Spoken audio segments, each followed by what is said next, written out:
A tough day. This evening in Kabul, as you all know, terrorists attacked that we've been talking about and worried about, that the intelligence community has assessed, has undertaken an attack by a group known as ISIS-K. Took the lives of American service members, standing guard at the airport, and wounded several others seriously. He had also wounded a number of civilians, and civilians were killed as well. I've been engaged all day in constant contact with the military commanders here in Washington and the Pentagon, as well as in Afghanistan and Doha. And my commanders here in Washington in the field have been on this with great detail, and you've had a chance to speak to some so far. The situation on the ground is still evolving, and I'm constantly being updated. These American service members who gave their lives, it's an overused word, but it's totally appropriate here, were heroes. Heroes who have been engaged in a dangerous, selfless mission to save the lives of others. They're a part of an airlift, an evacuation effort unlike any seen in history, with more than 100,000 American citizens, American partners, Afghans who helped us, and others taken to safety in the last 11 days. Just in the last 12 hours or so, another 7,000 have gotten out. They were part of the bravest, most capable, the most selfless military on the face of the earth. And they're part of simply what I call the backbone of America. They're the spine of America, the best the country has to offer. Jill and I, our hearts ache, like I'm sure all of you do as well, for all those Afghan families who lost loved ones, including small children, or have been wounded in this vicious attack. And we're outraged as well as heartbroken. Being the father of an Army major who served for a year in Iraq, and before that was in Kosovo as a U.S. attorney for the better part of 6 months in the middle of a war. When he came home after a year in Iraq, was diagnosed, like many, many coming home, with an aggressive and lethal cancer of the brain. We lost. We have some sense, like many of you do, what the families of these brave heroes are feeling today. You get this feeling like you're being sucked into a black hole in the middle of your chest. There's no way out. My heart aches for you. But I know this. We have a continuing obligation, a sacred obligation to all of you, the families of those heroes. That obligation is not temporary, it lasts forever.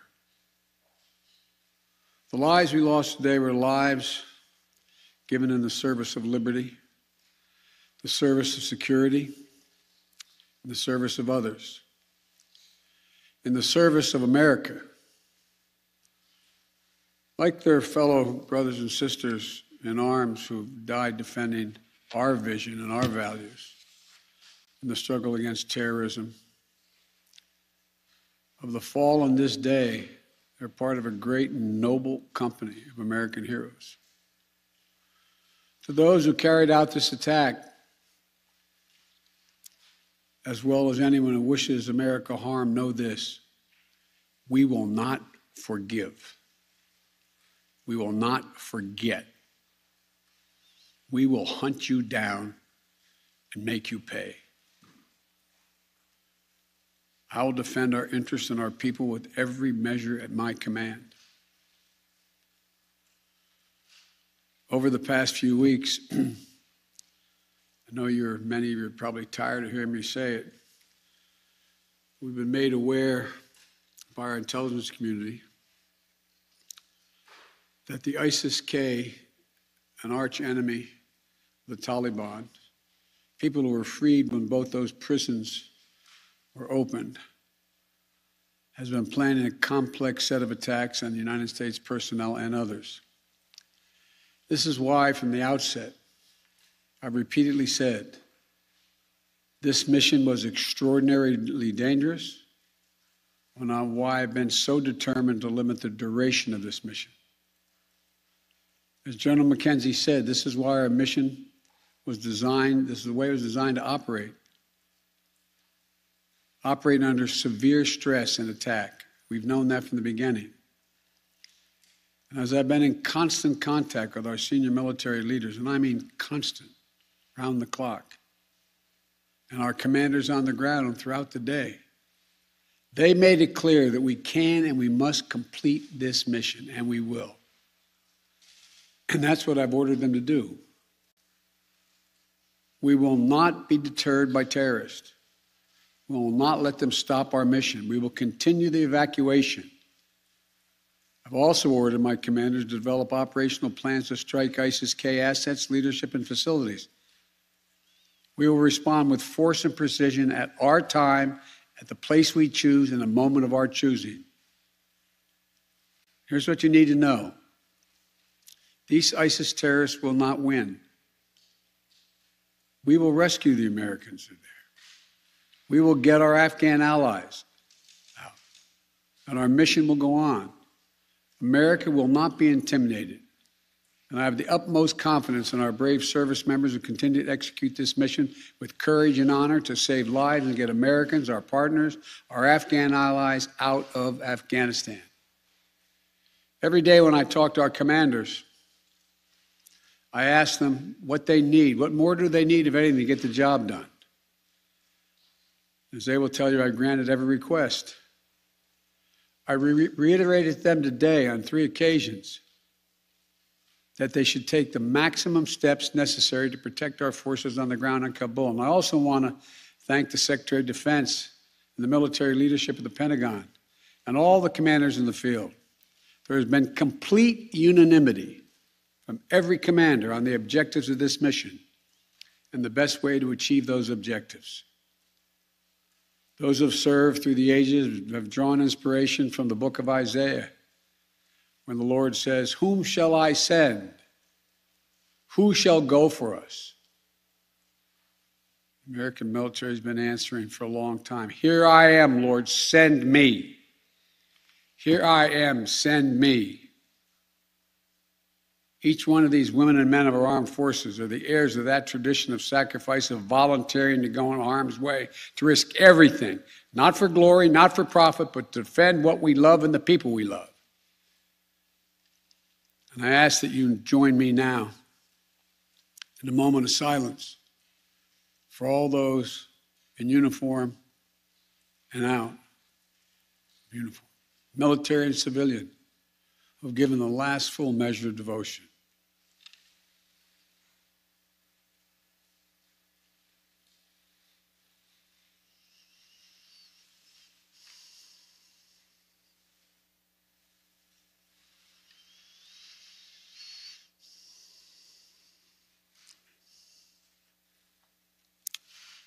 Thank you. May God bless you all, and may God protect the troops and all those standing watch for America. We have so much to do. It's within our capacity to do it. We just have to remain steadfast. Steadfast. We will complete our mission, and we will continue after our troops are withdrawn to find means by which we can find any American who wishes to get out of Afghanistan. We will find them and we will get them out. Ladies and gentlemen, I gave me a list here. The first person I was instructed to call on was Kelly O'Donnell of NBC. You have said leaving Afghanistan is in the national interest of the United States. After today's attack, do you believe you will authorize additional forces to respond to that attack inside Afghanistan? And are you prepared to add additional forces to protect those Americans who remain on the ground carrying out the evacuation operation? I've instructed the military, whatever they need, if they need additional force, I will grant it. But the military, from the chairman of the Joint Chiefs, the commanders in the field, have all contacted me one way or another, usually by letter, saying they subscribe to the mission as designed to get as many people out as we can within the time frame that is allotted. That is the best way, they believe, to get as many Americans out as possible and others. And with regard to finding, tracking down the ISIS leaders who ordered this, we have some reason to believe we know who they are, not certain, and we will find ways of our choosing without large military operations to get them wherever they are. Trevor, Reuters. Thank you, Mr. President. There's been some criticism, even from people in your party, about the dependence on the Taliban to secure the perimeter of the airport. Do you feel like there was a mistake made in that regard? No, I don't. Look, I think General McKenzie handled this question very well. The fact is that we're in a situation, we inherited a situation, particularly since, as we all know, that the Afghan military collapsed 11 days before, in 11 days, that it is in the interest of, as McKenzie said, in the interest of the Taliban, that in fact ISIS-K does not metastasize beyond what it is, number one. And number two, it's in their interest that we are able to leave on time, on target. And as a consequence of that, the major things we've asked them, moving back the perimeter, giving more space between the wall, stopping vehicles from coming through, etc., searching people coming through. It is not what you'd call a tightly commanded, regimented operation like the U.S. is, the military is, but they're acting in their interest.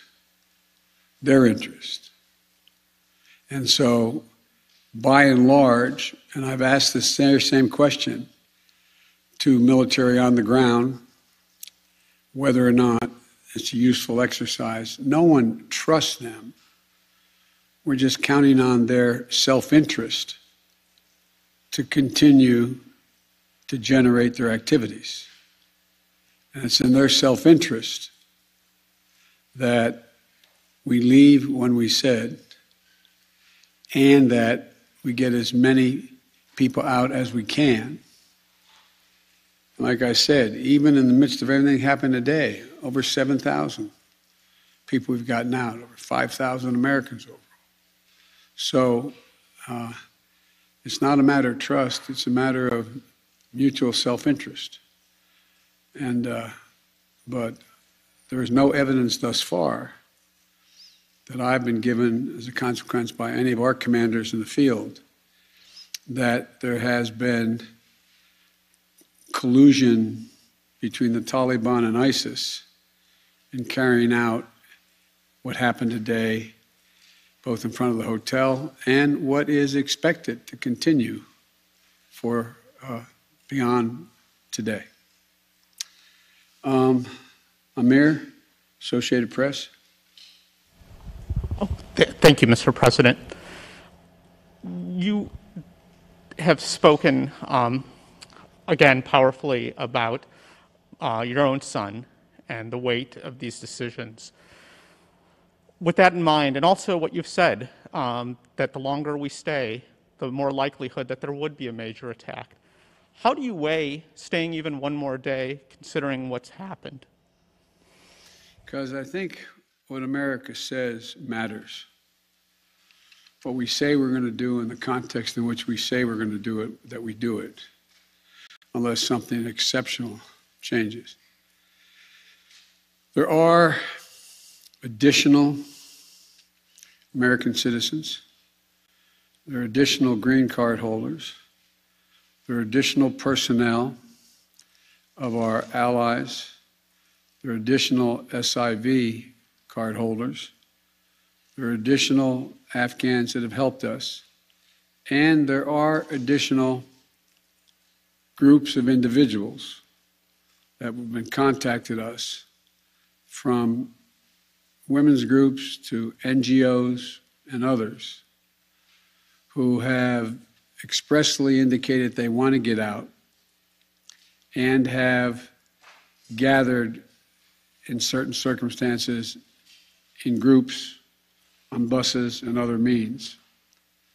That still presents the opportunity for, in the next several days, between now and the 31st, to be able to get them out.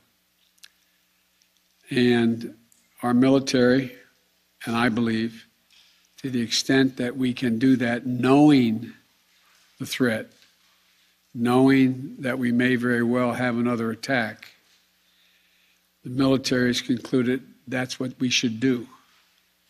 I think they're right. I think they're correct.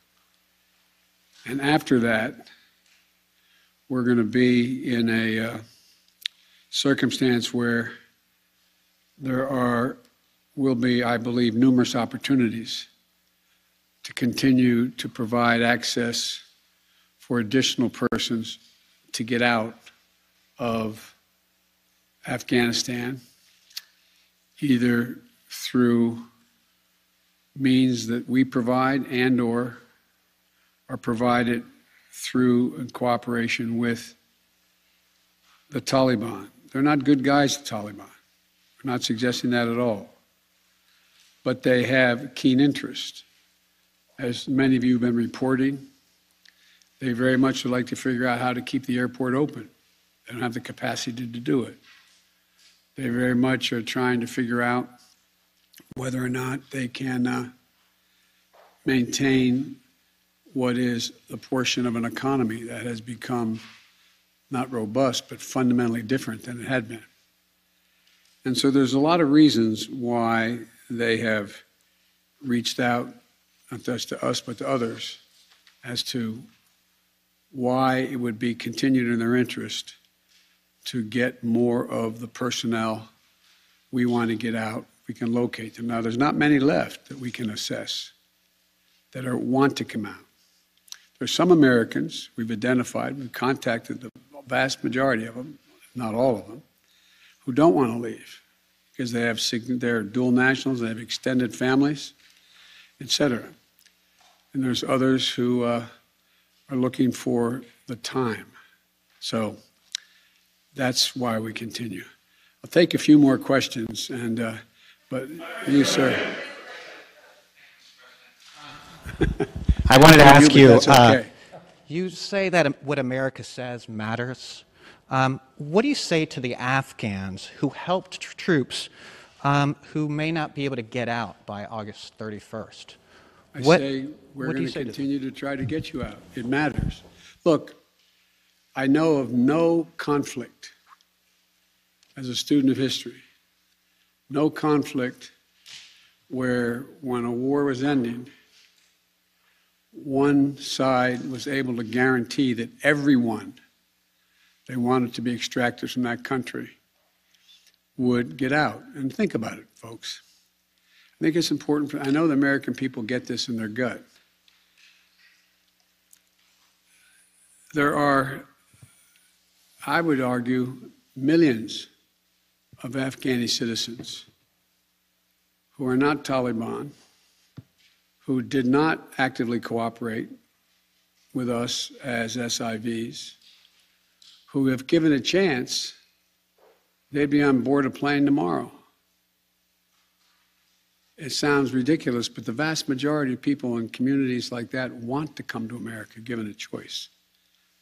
So getting every single person out can't be guaranteed by anybody because there's a determination all who wants to get out as well. At any rate, it's a process. I was really pointing to you, but you, sir. Thank you, Mr. President. There are reports that U.S. officials provided the Taliban with names of Americans and Afghan officials to evacuate. Were you aware of that? Did that happen? And then, sir, did you personally reject a recommendation to hold or to recapture Bagram Air Force Base? Here's what I've done. Let's answer the last question first. On the tactical questions of how to conduct an evacuation or a war, I gather up all the major military personnel that are in Afghanistan, the commanders, as well as the Pentagon. And I ask for their best military judgment. What would be the most efficient way to accomplish the mission? They concluded, the military, that Bagram was not much value added, that it was much wiser to focus on Kabul. And so I followed that recommendation. With regard to, there are certain circumstances where we've gotten information, and quite frankly, sometimes from some of you, saying you know of such and such a group of people are trying to get out, and they're on a bus, they're moving from other people. And this is their location.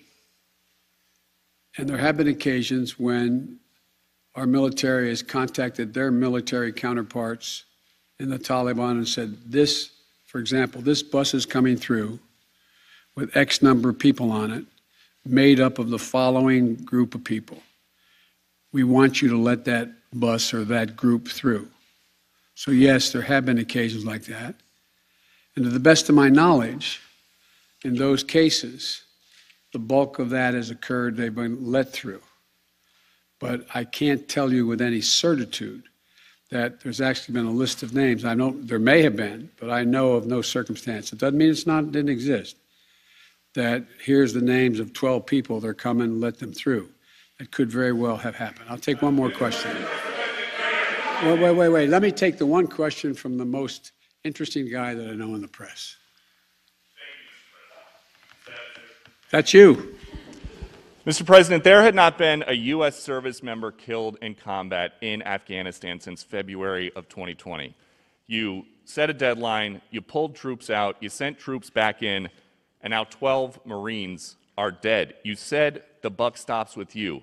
Do you bear any responsibility for the way that things have unfolded in the last 2 weeks? I bear responsibility for fundamentally all that's happened of late. But here's the deal.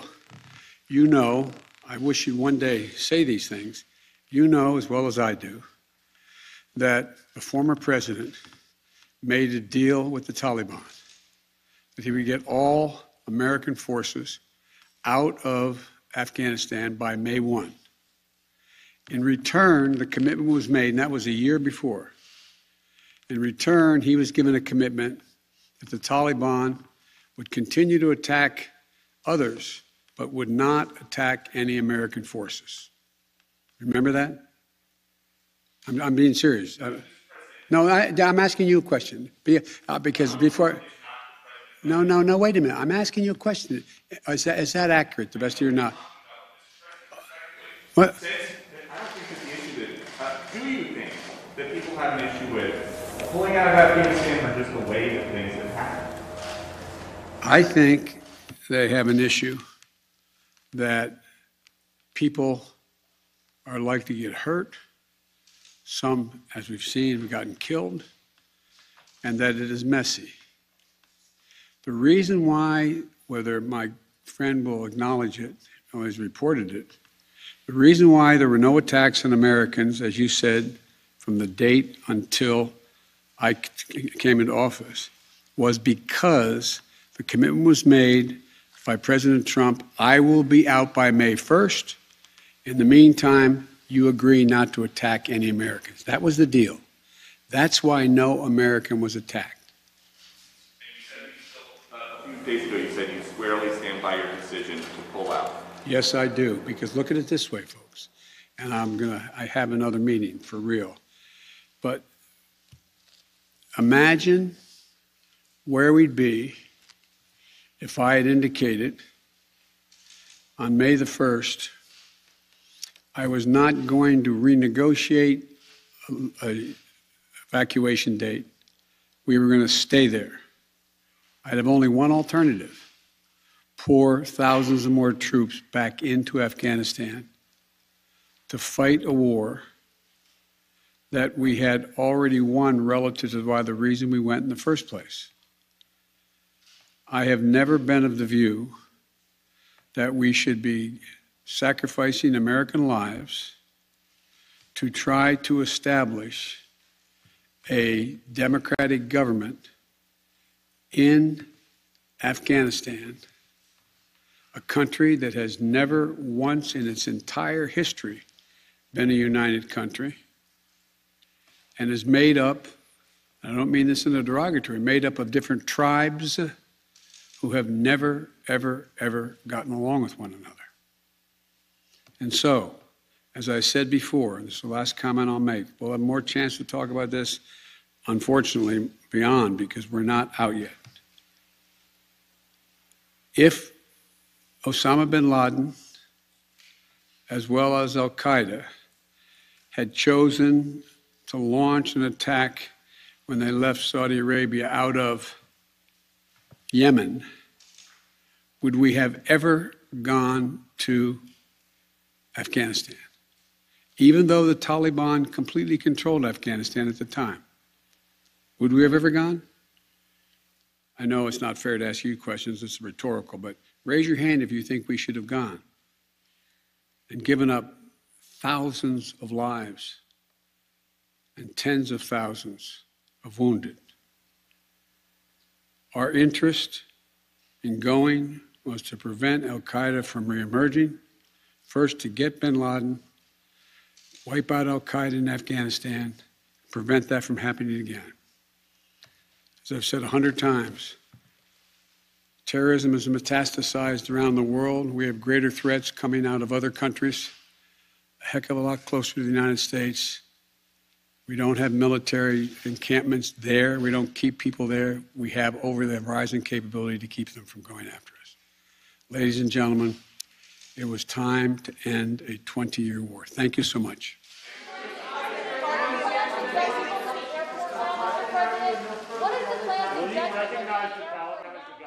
And there